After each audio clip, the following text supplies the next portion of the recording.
Take me down the Shenandoah to the joining of the streams. Take me back to Harper's Ferry. Let me revel in my dreams. With the beauty of the mountains and the struggle to be free.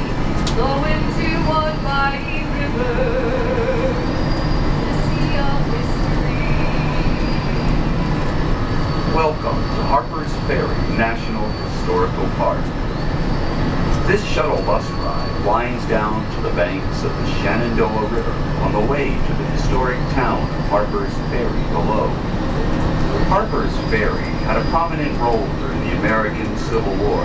Confederate troops scrambled up the steep ravine on the right in a flanking move that led to the capture of Federal troops in 1862.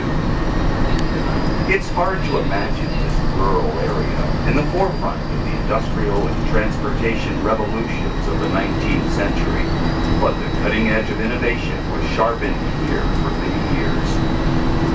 The fate of Harper's Ferry has been linked to the natural environment. For most of its history, the town prospered as the beneficiary of abundant water power and navigable waterways. At other times, floods roared through the valleys, nearly bringing the town to extinction. Floods are a natural component of life in this river town. These hillsides all around you drain into the Shenandoah River. The railroad tracks off to the right still carry freight south to the Shenandoah Valley and beyond. In the 19th century, it was known as the Winchester and Potomac Railroad and was used by both sides during the Civil War. Look for the river through the trees ahead and to the right.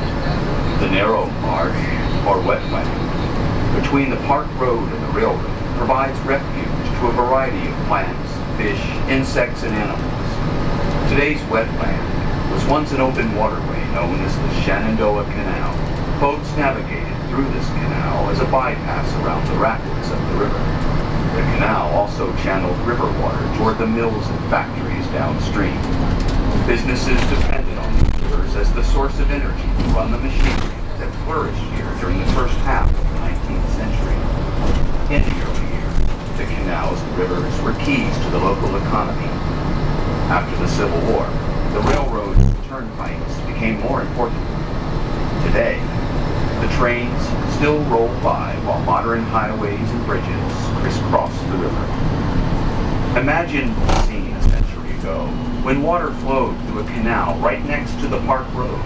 Where trees are today, great factories once stood, harnessing the energy of moving water to power their machinery.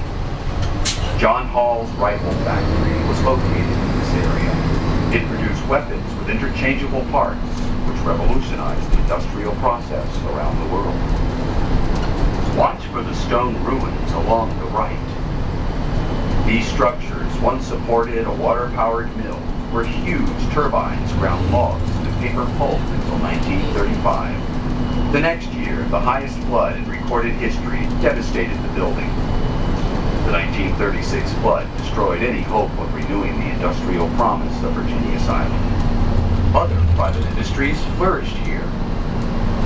The steep walls of rock along the left side of the road were used to build the canal walls, houses, and factories that once filled nearly every available space along the river's edge. Downtown Harper's Ferry lies just ahead.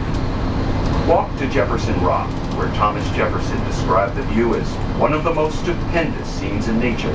Visit John Brown's Fort, the site of a desperate attack to end slavery in 1859. Don't hesitate to ask a ranger about the history of Storer College, and consider a side trip to Bolivar Heights.